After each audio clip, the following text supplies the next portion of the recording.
Okay, Okay, I'm Messi. Hello? Hello? Hello?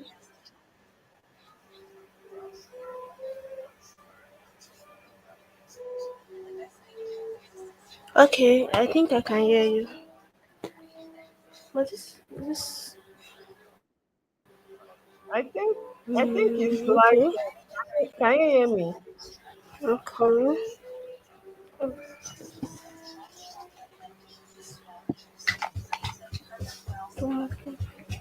What's that? Mm. Hi everyone, good evening. Oh, probably.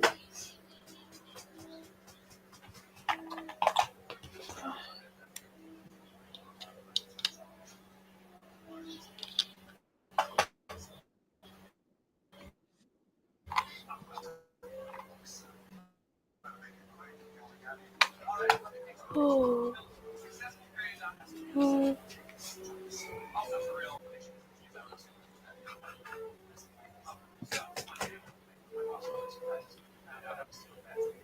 okay. Can you guys hear me now? Hi everyone, can you hear me? Oh, I If can you can share hear me, my just screen and like put the background mention. now. Mhm. You can do it. Okay. I share Okay, my so we are screen. we are live You now. change the background. Okay, hello, hi everyone. Welcome to our Google Summer of Code inside info section. My name is Mercy Omo, and I'm going to be your host. And we are so thrilled to have you here in this section with our amazing speaker. So our speaker is Favor James, and she's a two times, not once, but twice. She has applied for Google Summer of Code internship, and she got in twice. So in this section, in this call, she's going to be giving us all the juicy tips, application tips, everything that she did, the one she learned while she was in the internship, before internship, during internship, and even after internship. You are ready to get a lot. So stay tuned from beginning to the end to learn everything that she's going to be saying. And also, I also want to take this opportunity to greet our viewers, the ones that are going to be watching this recording later. So just want to tell you that you are Sina. We also love you. So I'm going to be giving the floor to Favor James. So let us welcome her. You can just say something in the comment section. I Favor, anything you want to say, just say it in the comment section as I hand over the mic to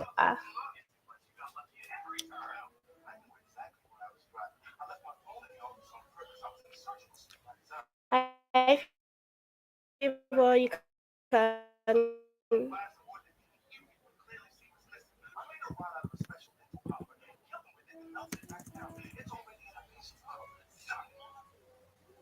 Hi, Favor.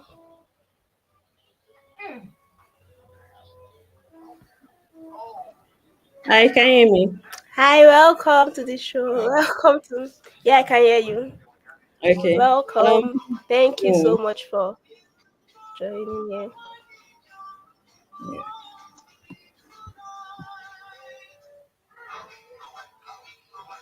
Okay.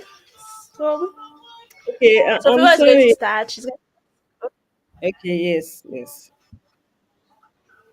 She's going to tell us like a brief introduction about Google Summer of Code for those of us that are just hearing it for the first time. So she's going to tell us, like she's going to introduce it, and she's also going to tell us our journey and how she navigated through. So stay tuned, Can you guys. see my Don't leave. screen? Yes, I can. Let me add it to the stage. Okay, so we can see your screen. Okay. Good evening everyone. I hope you can hear me. Yes, I can hear you. Okay. Um so like Messi said, I'll be sharing about my journey and like some important things I think you need to know, like we all need to know about Google Summer of Code. So first off, what is Google Summer of Code? I'm just going to use the definition on their page. So Google Summer of Code is a global program focused to bring in new contributors, emphasis on new contributors into open source software development. So during GSOC, you would work with an open source organization for 12 weeks. The standard project week is 12 weeks. But sometimes, due to maybe unforeseen circumstances, or maybe you and your mentor feel the project cannot be done within 12 weeks, it gets shifted to 13 or 14 weeks. But the maximum is 16 weeks. So yes, that's the maximum a project can go on for. So that is basically what Google Summer of Code is about. So like I said, Google Summer of Code is basically skewed for beginners in open source. We want beginners in open source to apply. So it makes me I'm hearing something in the background, a form of noise or something. Hello? Okay, let me mute myself. So, Okay, okay. So just like let me see a reaction, like maybe if you guys can hear me to be sure. So like I was saying, Google Summer of Code is meant for beginners. They want people that like are just starting with open source to come and contribute to an open source project for the period of 12 weeks. So you can like be in any field actually. Another thing I need to say is that Google Summer of Code is not just for maybe you think it's for those in a particular field. They have covering for all fields, like any field that you work in, machine learning, data science, data analytics, technical writing, even project man, those that like do project management, like they have a wide variety of projects, and for many programming languages too. So like they have stuff for many programming languages. So that we can be going through together why I talk about it. That is why I'm on their page, so I can show you. So first thing first, there are some rules and regulations about Google Summer of Code.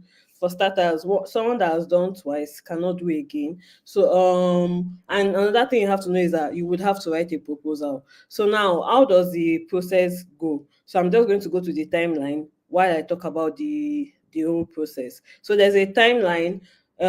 So this is how it works. Organizations would submit applications to Google, and they will try to apply to Google.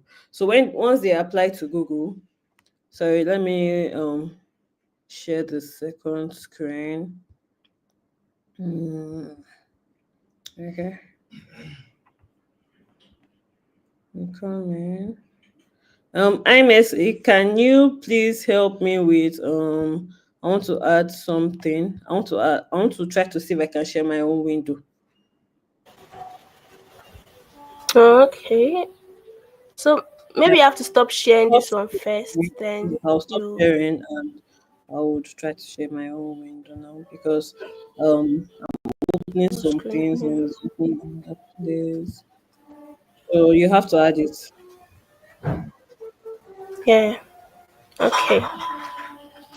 Okay. So can you see my screen? Yes. Yes, we can. Okay. So as I was saying, so the whole process, this is how it works. First thing first, organizations will get to submit applications to Google, and Google would either accept or reject these organizations, and they will publish organizations. They call them mentoring organizations. So right now they have been published, and this is where you can see all the organizations that are participating in Google Summer of Code for 2025. So as a contributor, once they publish organizations, you are meant to go to these organizations, go through any organization. So if you're interested in artificial intelligence, you can browse based on artificial intelligence.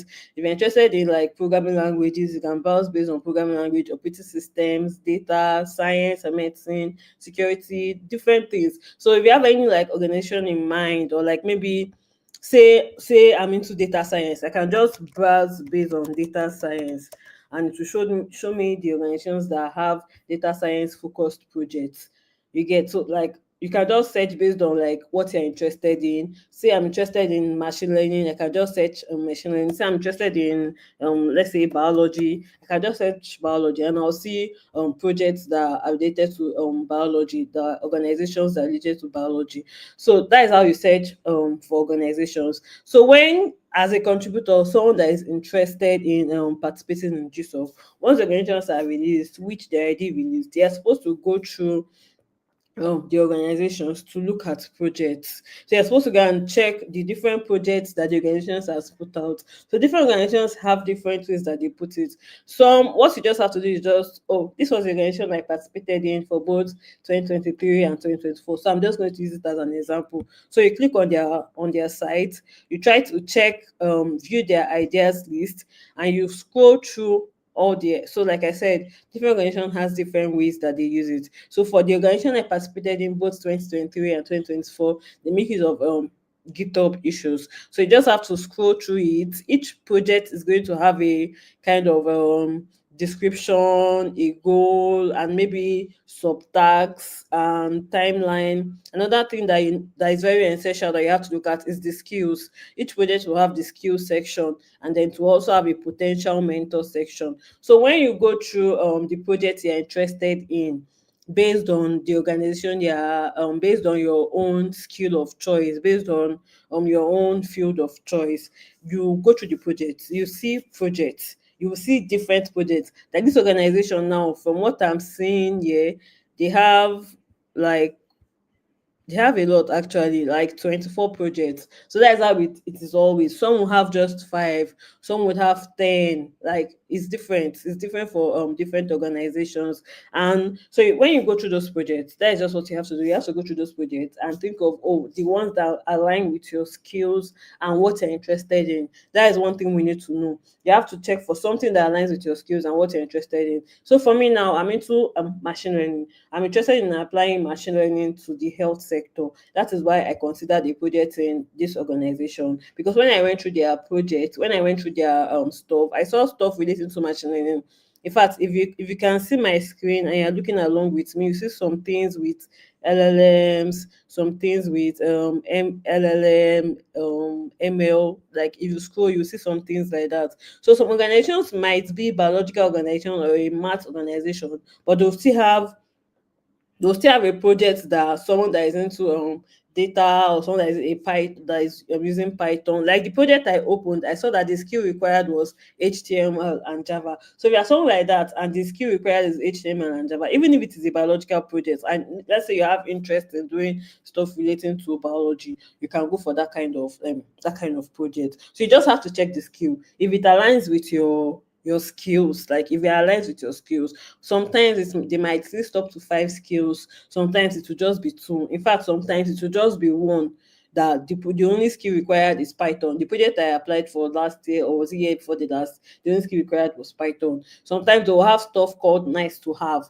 So nice to have is just what it means. It's not compulsory you have it, but if you have it, it's a nice to have, is a consideration. So once you have gone through different projects, like it can take a whole lot of time actually. That is why the period between project organizations, announced organization, and application is always long. So they announced organizations on February 27th, and applications are going to start March 24th. So that is like over a week, almost 2 weeks, because they want you to have time to go through the different organizations that have been announced, based on the field. That is one thing we need to note, based on your field, like your own interests. So don't just go searching randomly, because there are over 180 organizations and you will definitely get tired. So you have to, like, so now for someone like me that I'm into ML and machine learning, I'll just be taking for organizations that are into those kind of things too. So I'll look at their project and look at things that align with my skill. So now when you now look at the project, like I said, each project will have a project description,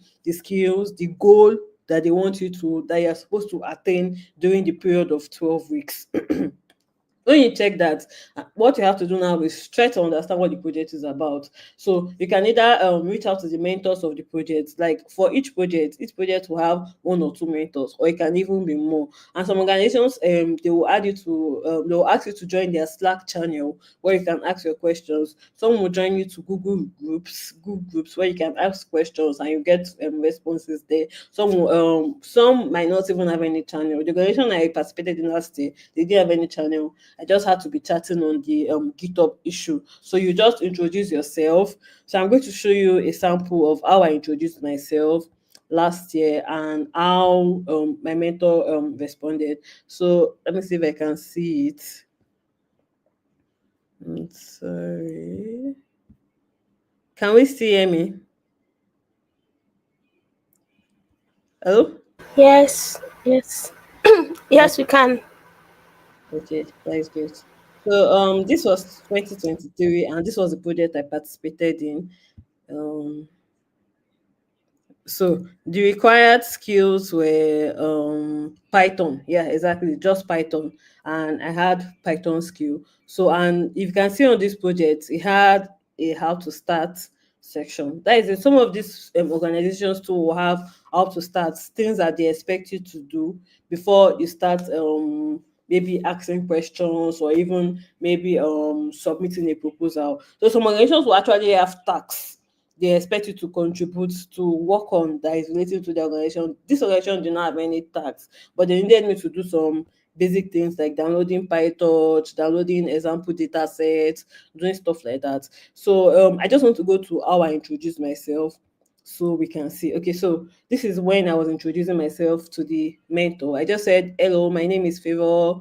Um, I recently came across your project. I'm particularly interested in issue because I would like to contribute. Before I submit my question, I have two questions, and I just went straight to the point, asking two important questions that I was not clear on. So the person really answered me and referred me back to the how to start section, which he just added, and then I was able to do that. So then I had some questions too, and I just asked on the same GitHub issue, and it kept on. So we're just having back and forth like that till I started working on my proposal. You can see here too that he was answering some of my questions. So I started working on my proposal and I like sent it to his email and he was able to give me feedback. And from there we were able to talk on my proposal because it was a Google Docs and I just added him to it and was able to leave comment on my proposal and we just had back and forth till it closed and I got accepted. So that's kind of thing. So like this is how it worked for the organization I participated in. For some for organizations, it might be on Slack, it might be on Google Groups, like I said, it might even be on GitHub issue. So you have to be very, very straight. Like ensure you read through everything in the description. Something I like to say is that thank God for LLMs now. So when you get a project idea that you think is you are interested in, even if you don't have full understanding of what it is, it's something you can easily take to ChatGPT or Claude, any LLM of your choice, and you just tell them to help you and break it down in simple terms. Funny enough, it might be a project that is very, very easy to do, but the description was just complex and that made you not to understand. So you just have to take your time, go through organizations that are doing stuff that are related to, if you're a front end dev, look for organizations relating to Java, HTML that use those kind of skills. Like any aspect, any field that you are actually, you can just check for those organizations based on Yale, or you can just search any topic you're interested in, and it's going to give you organizations that are related to that topic. And then you go through their projects, you check the kind of different project that they have, you introduce yourself to the mentor, try to understand what the project is about, and then if there's any how to any getting started tasks, there's anything that they require potential contributors to do, because some organizations will require you to participate in a tax, like do some tax. I'm trying to remember an organization last year too that required some people to like to do a lot of things. You just have to do that because you're supposed to put it in your proposal. So yeah, I think open CV requires you to do some projects that you're going to do like some tax. Is it open view? So you just have to put it in your proposal, because so if you don't do it, that like it will make you not qualified kind of thing. So this is another organization, they show you how they will tell you everything you're supposed to do. So this organization has a prerequisite site. They say we require one pull request to our open view repository. So that is it. Some organizations don't require pull request, some require. So you just have to do your stuff based on the organization that you're interested in. So after that process of looking for projects, another thing we need to know is that there are three types of projects. There's small, medium, and large, and they pay every three of them are 12 weeks, but the hours for each of them are different. I think small requires 90 hours of throughout the whole 12 weeks, medium is 175 hours, and large is 350 hours.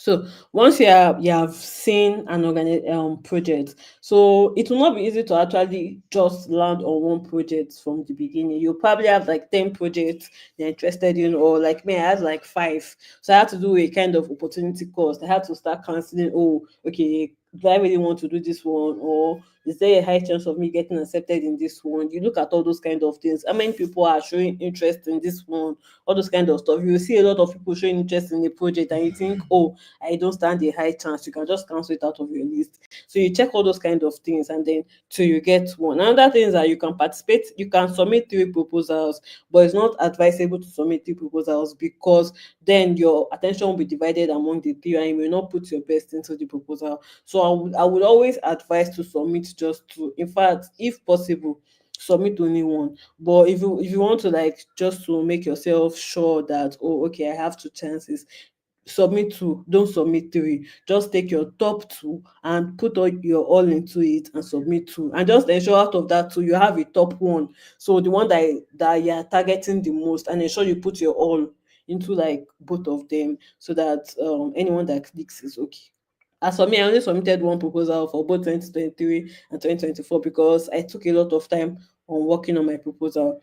So once application opens on March 24th, then that is when your the application portal is open to start accepting proposals. You can submit proposal on Google Summer of Code portal. So that is when most people start working on their application. Though sometimes they advise you to start even before it opens, but I get that that period people use it to check for projects, check for organizations. So try to start working on your proposal as soon as possible. In fact, don't have to wait till you think you have everything.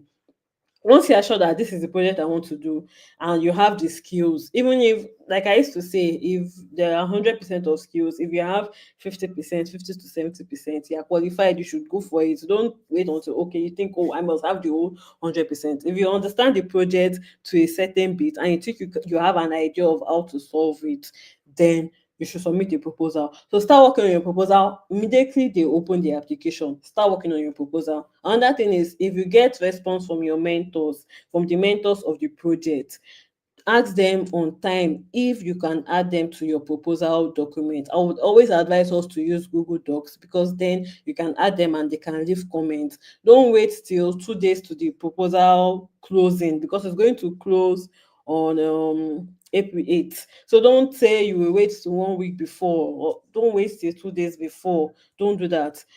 Like even before 1 week before, 1.5 weeks before, send them your proposal. In fact, you can even send them once you have a draft, because that is the thing, they are the ones that know what they are looking for. They'll be able to like leave comment and tell you, oh, maybe this is unnecessary, oh, maybe put this, oh, maybe put that, those kind of things. So like they will leave comments for you, and then you'll be able to know how to frame your proposal and write it. So that's something I did. I used to add them right from the beginning, because so they can see what I'm working on and they'll be able to give you comment. Another thing we need to remember is that you're not the only one applying for that project. Many other people might be applying, so their time is divided. So the earlier you actually send your proposal to them, a higher chance for you. Let them look at it, let them give you comment. And I understand that some mentors might not be responsive or some organizations might not be responsive. Most times I used to try to avoid such organizations because you probably just get tired. But if you try everything you can, maybe you message them on email, or you do everything and there's no still any response, you can still go ahead. Something you can do is like maybe you can message the organization admins. So there are mentors and there are organization admins. Organization admins are like people that are just in charge of the contributors during the period. They are not mentors. You can reach out to them and they can help you to reach out to the mentors and just maybe pass your project along or whatever, or your questions along, or they can tell you how you can reach out to those mentors. So if you're having issues, just reach out to the organization admins. You will see their stuff on their page, whatever page that they are using.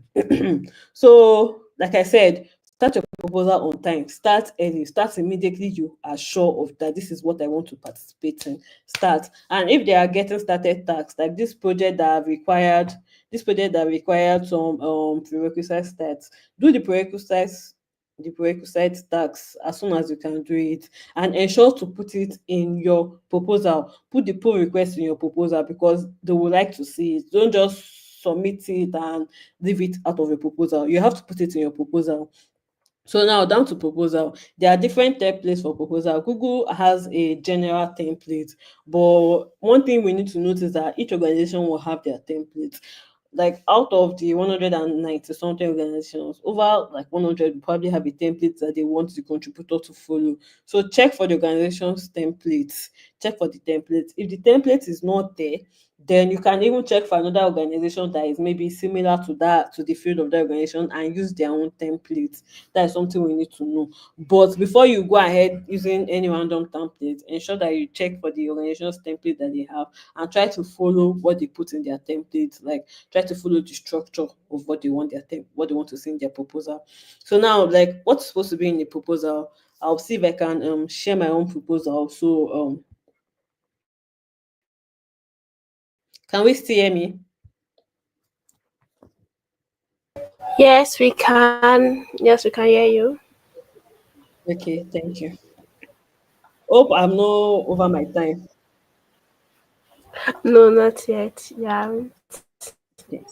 Okay, so I want to see if I can share my own proposal so we can see how a proposal looks like. I wanted us to like relate real life. So can you still see my screen?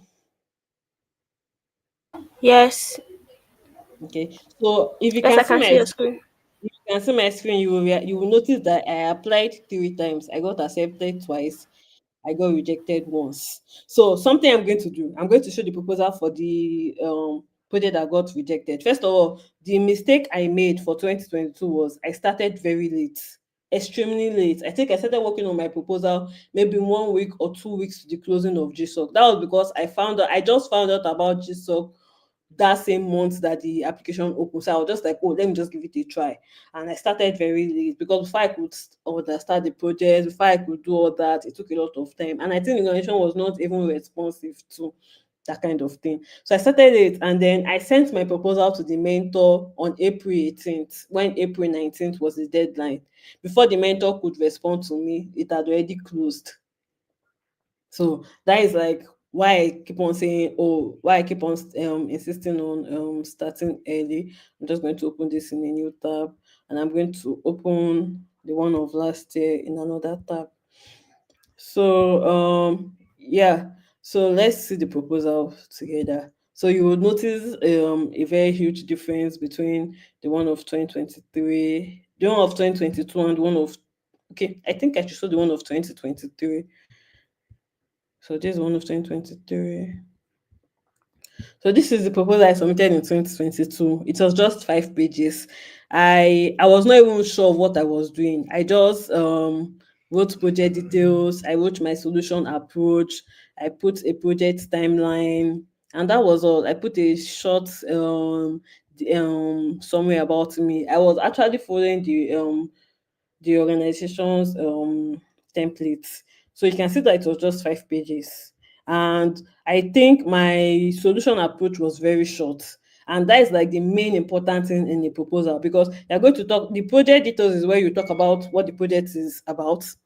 Then solution is what where you talk about the steps you think you want to follow to solve this project. Then timeline, very, very important. You have to like put a form of schedule of what you'll be following, a timeline. You always have to put that. And then there'll be some other things that they would ask. How do you want to combine GSOC with work? How many weeks? How would you work per week? Why you want to do this project? Stuff like that and all those kind of things. But now this is my proposal for 2023. I'm going to open it up and you will see it was 15 pages. Yeah. So now the difference between 2022 and 2023 is that I started early in 2023. I started very, very early. I already knew the organization I wanted to submit a proposal to right from when they announced organizations, like before applications even opened.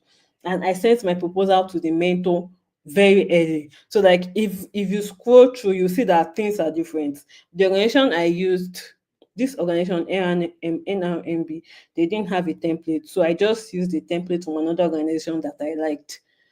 So like that I felt like I liked and it was good. So following the template, you would see a lot of things. Okay, so this is like where I was writing about me. I was more expressive, writing why I want to do it. Then my project proposal, what was the main project proposal? If you see in the project overview, I had a lot of things. I even had a kind of flow chart kind of thing. So like my mentor was one that told me to include this flow chart. I didn't add it for myself from the beginning, but because I was going through my proposal, I was like, oh, you should have a flow chart that shows the steps you want to follow. It's one that gave me some of the ideas. And if you see in the beginning, I stated that I've been in contact with the mentor and I've received feedback. So they want to see all these kind of things. If you have been in contact, you have to state it. I've been in contact. I received feedback on my proposal. All those kind of things. All those things will increase your chances. So in the project overview, you can see that it's way longer than what I did in 2022. I was able to explain the project well. So in this project overview, you have to explain the project, what the project is about. Because one thing you need to notice that it's not only your mentor that will review your proposal. When we submit our proposal to the GSOC portal, all the mentors of that organization have access to the proposal. And that means it's only your mentor that knows what the project is about. Other people don't. So you have to write it in a way that when they read it, they'll be able to say, okay, this is what this project is about. So that is what the project overview is for. Any template you have, you probably have a place that you're supposed to write about the project. So this is where you're supposed to explain what the project is about, what you're going to use, and all those kind of stuff. Like I said, many things are included in this project in overview. It was the mentor of the project that advised me to include it. So you see what I'm saying? I was just able to, I added some things, but it was like, oh, you need to put this, oh, you need to put that, like you need to show it. And I added it and then I put it in my project overview. So now the project details or your solution is where you explain how you want to solve the project, how you want to solve the problem. So, like I said, my mentor was the one that told me to include this flow chart, and then I was able to add everything that I think I should do. So now because my the project had a getting started kind of task, if you recall when I showed you, I just added it to the project. So like I was able to do a kind of thing with the data set. We're supposed to generate the data set from another data set. So I just did a small getting started task. Like the funny thing is that I just went to the PYG site and I did their getting started task. That's all I did. I didn't do anything by myself. I just did their getting started task on their collab and then I added it to my project. And I also added the place, this model, all the model that I put here was from their getting started tax. It wasn't me that did it. So, but just because we're going to use their data sets, we're going to wanted to contribute the data set to their site. I went to their site, looked through their whole data set, the kind of data set that they have, and I did their getting started tax. And then I added it to my proposal, and then I was able to use it to form the steps I want to do. And then, like I said, implementation time and plan and timeline schedule. So yeah, I was able to write the timeline I want to follow, what I'll be doing per week, and my deliverables per week. Most times you don't end up following this weekly schedule. In fact, I never followed it for both years. I never followed it, but it's supposed to be in your proposal so they can see how long the project is actually going to take. Like I said, not only your mentor that will read through it, other mentors are going to read through it and they'll be able to decide if this project is actually worth being a GSOC 25 project or if it's going to be a waste of time and money.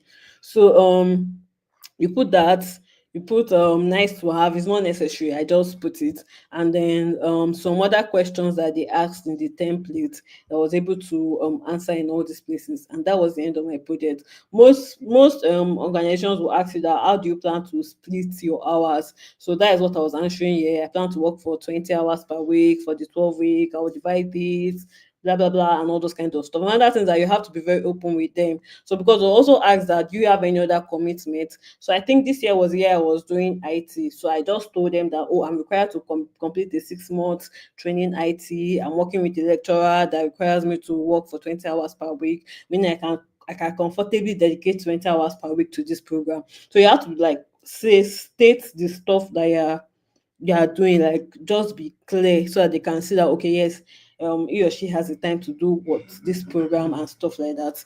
So that is how a proposal should look like. You can, like I said, if your organization does not have a template, you can feel free to use the template I used, because I think it's a really good template. But if your organization has a template, please let your template always come, let the template organization come first.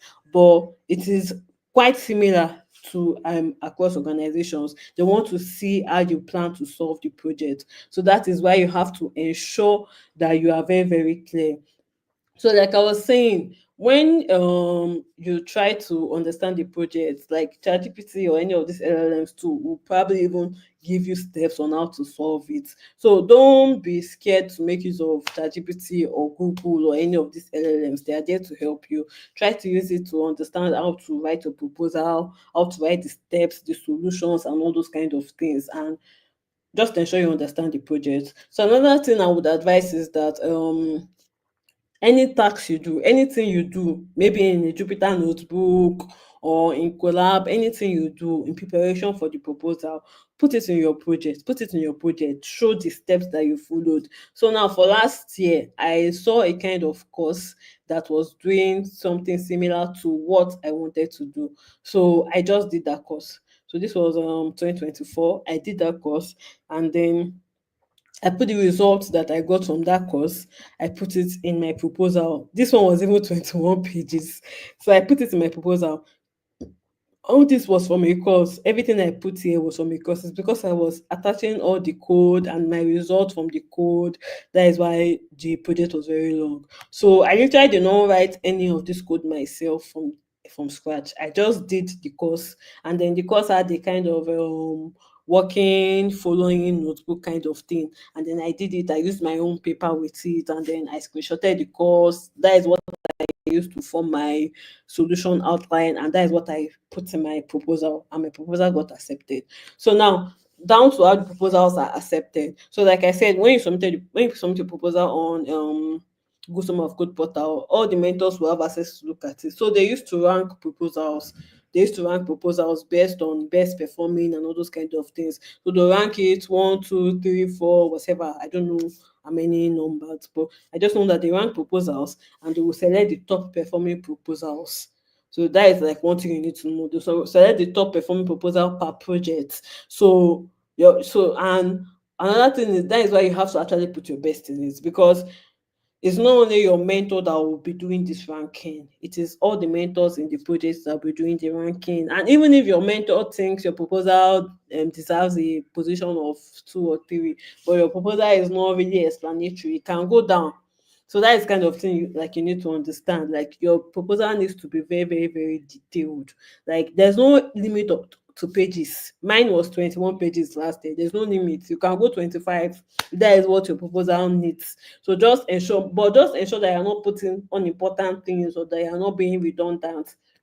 You're not stating the same thing over and over again. Ensure you're putting important things, how exactly you want to solve the problem, and what exactly the problem is about, so that anybody that sees it, even if the person is not in that field, can read it and understand what exactly you want to do. So now to when you are done writing your proposal, in fact, before you are done, share it to people.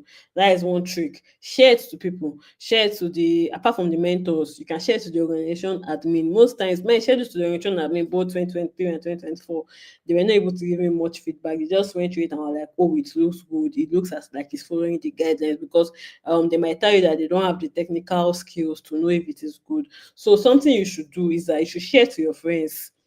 Ensure that you're not sharing to people that are like you're only sharing to people that are in that field. Share to people that are not even in the field. What you will now tell them is that they should read through it if they can, scan through it and tell you what the project is about. That is what I used to do. I share to people that are not in machine learning, people that don't even know anything about this. And then I'll tell them, okay, read through it. What do you understand? They will tell me. If what they understand aligns with what I'm trying to pass, then my proposal is good. That's kind of thing you need to note. Another thing is that you should check for those that have participated in GSOC, in that organization of choice. Like look for them, search them out on LinkedIn, most times on Twitter, because many times when they get accepted, they announce.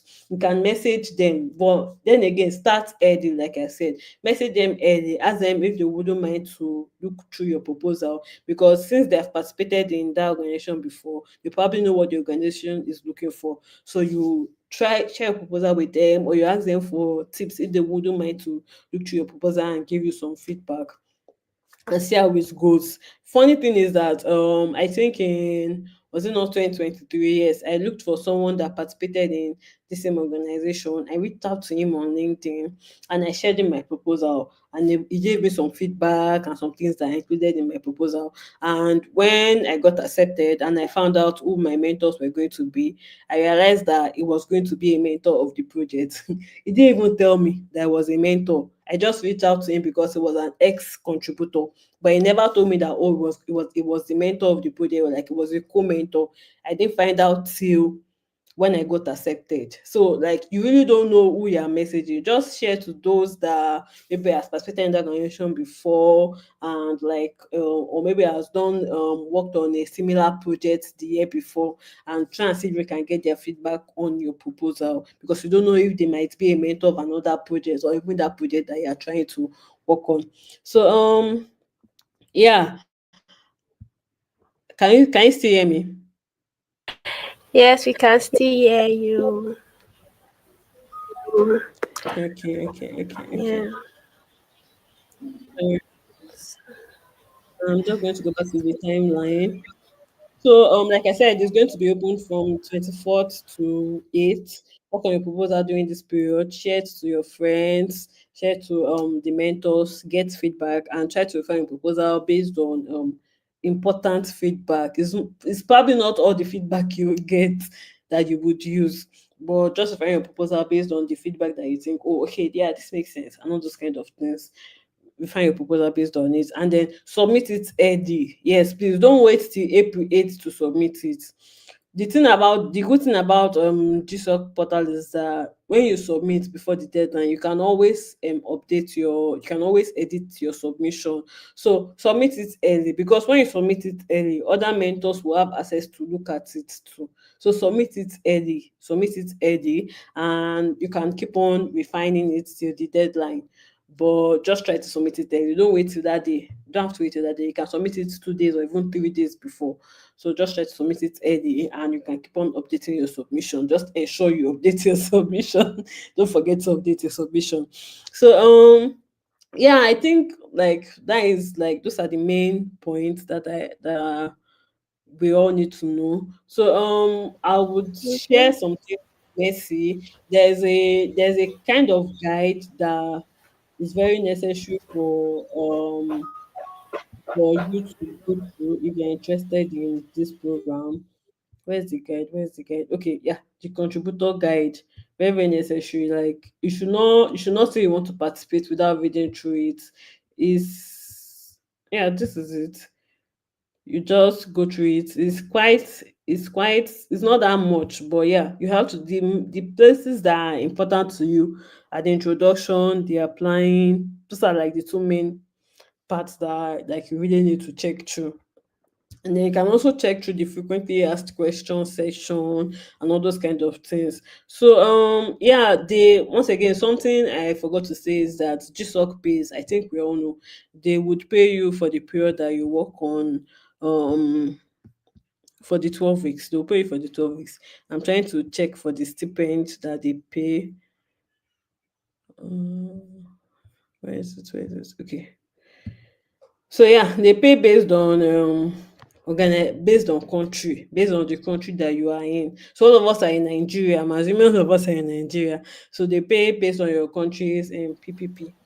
So they'll pay you after the first they'll pay you 45% after first evaluation and 55% after second evaluation. So what is first evaluation and second evaluation? First evaluation is where like you submit a kind of form, you fill a kind of form to stay state where you have gotten to in the project, some kind of things. Like the form is basically it's a very easy form.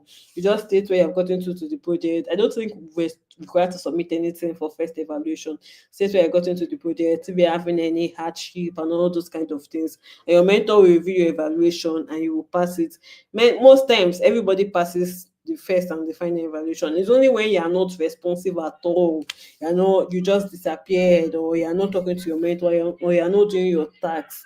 That is when maybe you can fail. But if you are doing everything required that you're supposed to do, first evaluation is always like you pass it easily. The final evaluation is when you submit something. So you either submit either a blog post, a GitHub gist, a Jupyter note. Like they have some things that they submit. Like if you go through the guide, through the evaluation guide, you would see it. So me, for both times I submitted PowerPoint slide.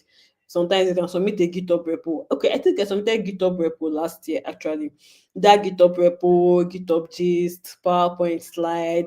They have different formats that they can accept. A blog post. What you're supposed to do in that evaluation, in that thing you're supposed to write everything that you did towards doing the project, all the pull requests that you pushed, every issue you solved, how the project was solved, any results you have. That is what is going to be in that final evaluation. So you're going to like fill it up with your results. If it's a repo, like all the documents, all the stuff should be there. Like you just put everything you did.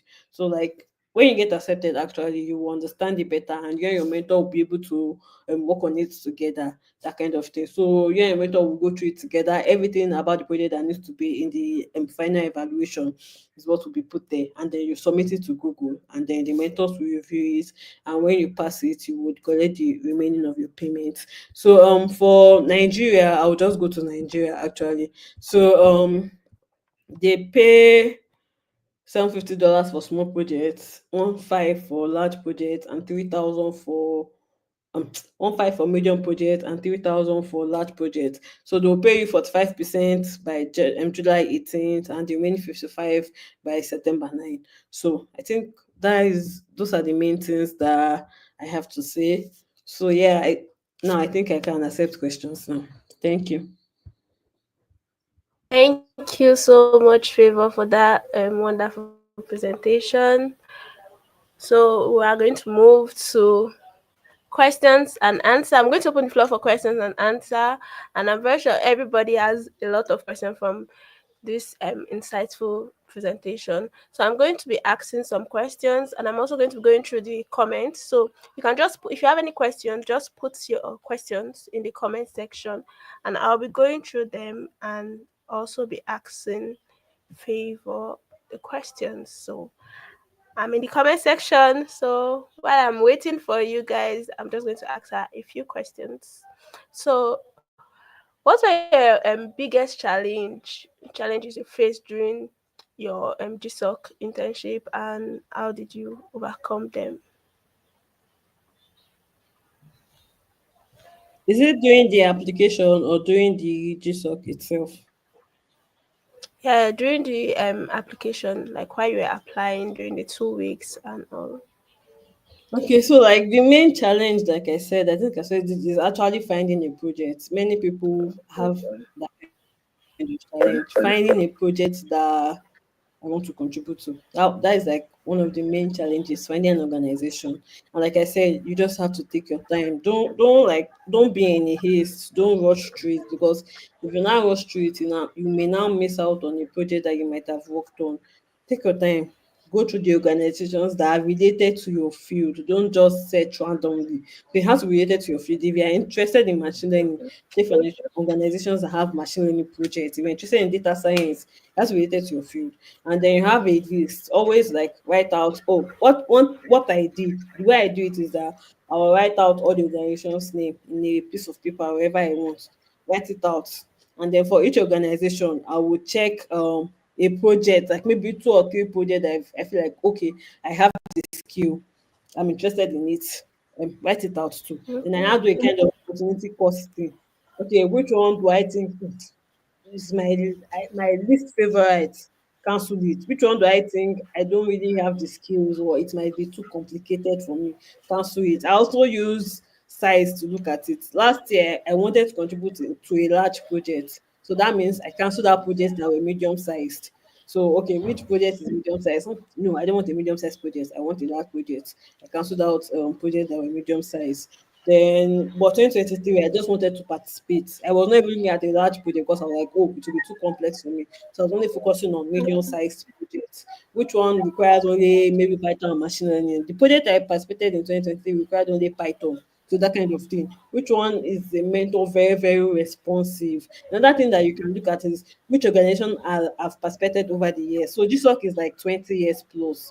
We get so there are some organizations that have participated for over 5 years now. So they stand a very, very high chance of being accepted. Something you need to know is that it's not all projects that they actually submit proposal for that would actually be accepted, people would actually work on.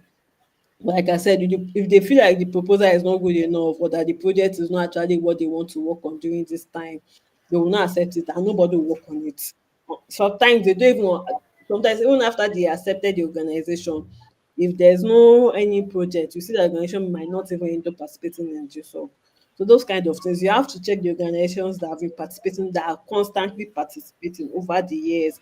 Organization like Python, Python is also a organization. There are so many organizations that have been participating over the years, and just look at Okay. them, how they do those kind of things. So those are kind of things that will help you to finally choose one or two projects that you can work for, that like you can submit a proposal for. Okay. Thank you.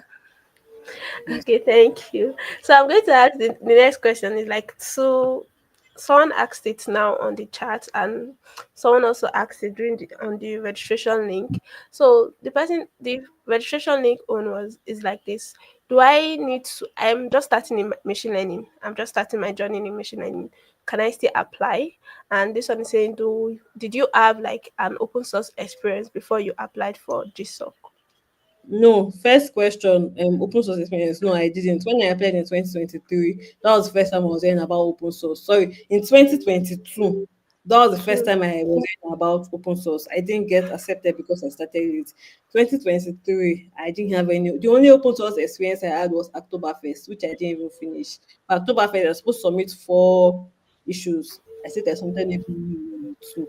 So like I didn't really have any deep open source experience. Like it's literally for beginners in open source. Literally, it's literally for beginners. Like they say it is for beginners. So you don't need an open source experience. You just need to be willing to you just need to be willing to what's the word to learn. And there are some courses that they will accept, some basic courses that you need to know. Intro to GitHub, like you need to know about GitHub, like what is open source without GitHub.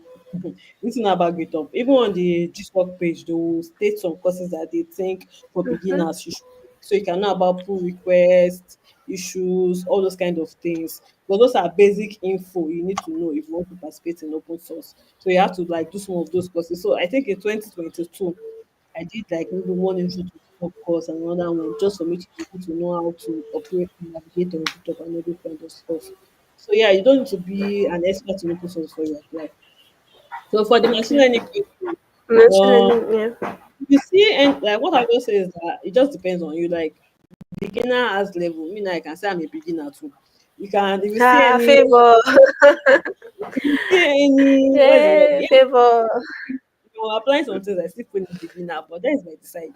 If you, there are beginners as level, honestly. If you see a project that you think is something you can do, like if you just maybe take a Okay. short course, if you just look at ChatGPT or you just check Stack Overflow or you just check Google, you'll be able to write the code and work on the project. Then you should apply.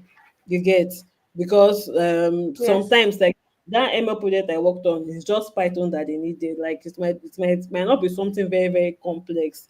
Because you know there are different levels. There's small projects, there's medium project, there's large projects. So it might not be that complex. It might be something that you might even use to learn So if you can just see it as a learning opportunity and you can just apply for it. So like you don't have to cancel yourself. As long as it's not too complex, you can apply. Okay. So you said to apply for 2 or 3 projects. Do you mean for an organization, like for the same organization, or one can apply for more than two projects in different organization if No, they I should don't mean for apply the same for organization. I don't mean for the same okay organization. It's not even or different? advisable to submit your proposals. You are only permitted to submit 3 proposals in total, and I advise that you should stick to two. Don't go more than two. It has to be in different organizations. It's not even advisable for you to submit the two to the same organization because then you are putting all your egg in one basket. I don't think it's advisable. So two different organizations actually. But me, I submitted one, both yes. So if you are sure of one, you can just go with one because you'll be able to put your all in one. But if you start very early, actually, and you are sure that oh, this project is something I can actually do, then just put your all in the proposal and submit 2 proposals. I would not advise you to submit 3, so just stick with 2. So the next question: what does the proposal contain? So I'm assuming this person came a bit late because you actually showed what your proposal contained and the Yeah, the person slide. So maybe if you watch it, she actually shared a proposal for the 3 years, 2022, 2023, and 2024, everything. And she also talked about templates, using organization templates. So some organization they already have templates that you can just use and prepare your proposal and all. So someone asked if you can share your proposal. Yes, yes, I'll definitely share my proposal. I meant to share it in the Okay. chat. I will share my proposal and some links. I think the link of the guide, the frequently asked question. I'll share my proposal. Okay, if you share, you can share to me, then I'm going to share it to, if you are registered for the event, I'm going to just share it to the mail. Like after the event, I'm going to send a mail with all the links in it, so maybe I can share it like that. Okay, yeah, no problem. I'll share both 2023 and 2024 proposal. I have some organization in mind, but when I saw their skills, I didn't have any. Someone is asking, what should I do? I don't know if she's asking what should I Eh, do You, or you cannot participate if you don't have the skill. You need to have at least 1 or 2 of their skills. Just look for mention that you have the skill. That's what I'll just advise you. Don't try to stand in an organization that you don't have the skill because it might be a little bit too complicated. So if they have 4 skills, try to have at least 2. If they have 3, have at least maybe 1.5, if there's anything like that. But yeah, just like you have to have a skill. You have to have at least 1 or 2 of the required skills. So look for okay. another So the organization that has the skill. okay. Look for an organization that you have the skills. So you mentioned that during your first time you were like in school, like your IT, and I think the second year you're in your finals. So how were you able to manage balance both GSOC with schoolwork and final year activities and all? Okay, so that is the like good thing about this GSOC thing. That is why you like have a mentor. They are very, very understanding. Many, in fact, I think most of them are very, very understanding. And there is a specific number of hours they're supposed to work per week, all this kind of stuff. Sometimes, like I know that during this work, I had tests, I had exams. I took 2 weeks off. Was not doing my exams. Another time I had to take some day off. So you just have to communicate with your mentor and do your tasks in the time that you have to do your tasks. So it's not every day that we have classes. That is a good thing about final year. I think we're only having classes maybe 3 or 4 times in a week. So you have to like Mm, make use of your weekends, like make use of your weekends, meet up those things, and then your mentor probably want to be meeting with you once or twice a week. So set your meeting time to a time that you don't have any class or those kind of things. Another thing is that you always have to communicate with them. Maybe if you have test or you have exam and you need like time off, just let them know, and you people were able to agree. So now because of I took 2 weeks off during my exams, when GSOC ended officially September 5, I just redid my 2 weeks. You get that kind of thing. I redid the 2 weeks I took off during exams. I was able to now complete my project. So like those kind of Okay. things, you guys can have understanding, or you guys can have agreement that, oh, I'm taking 1 week now. I'll work during the weekends or those kind of things. You just have to ensure you meet up your tasks. And luckily for you, you have understanding mentors. My mentors were very, very understanding to me during my whole exam period. And another thing, okay, let me see if I can share the Okay. the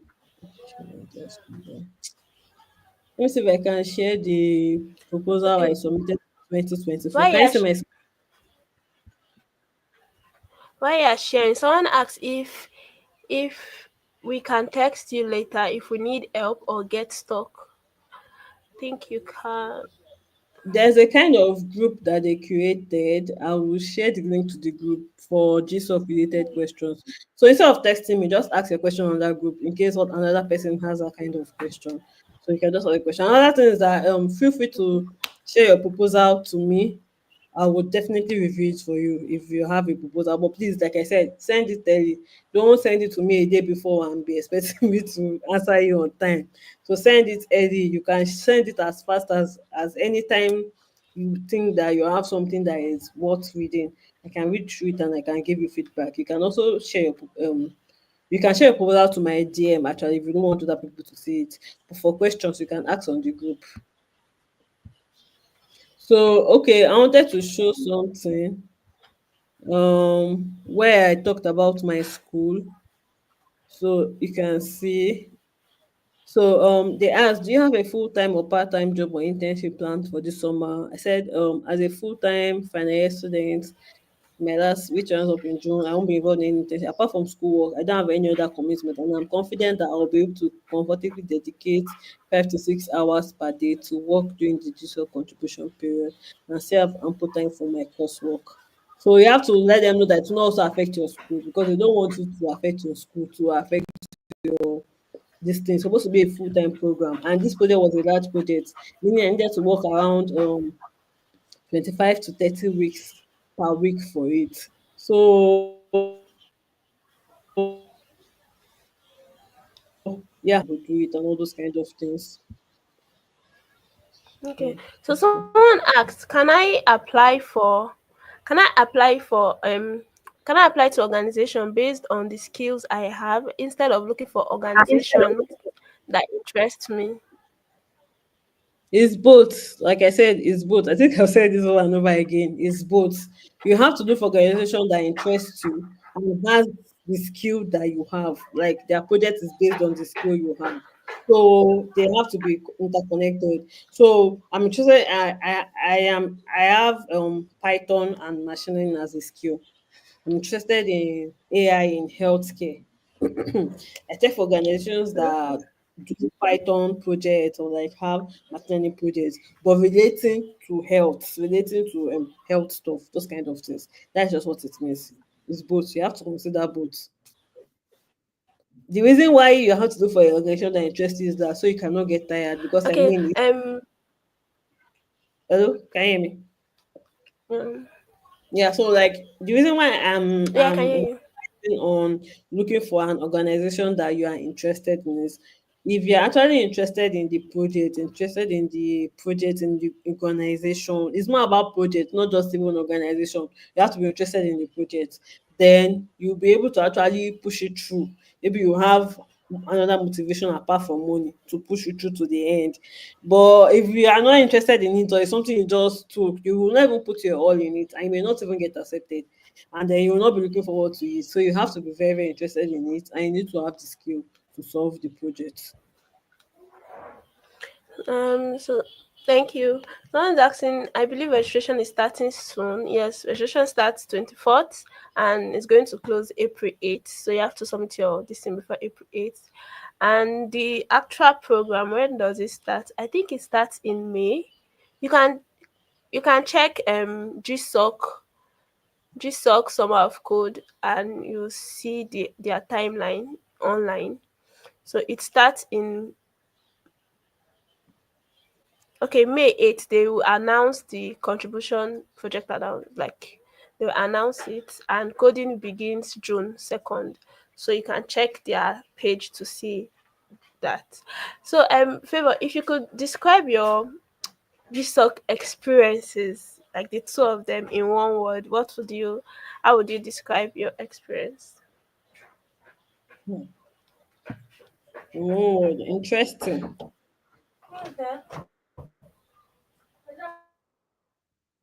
Did you hear me? Interesting. It was Yes, interesting. yeah, thank you. Yeah.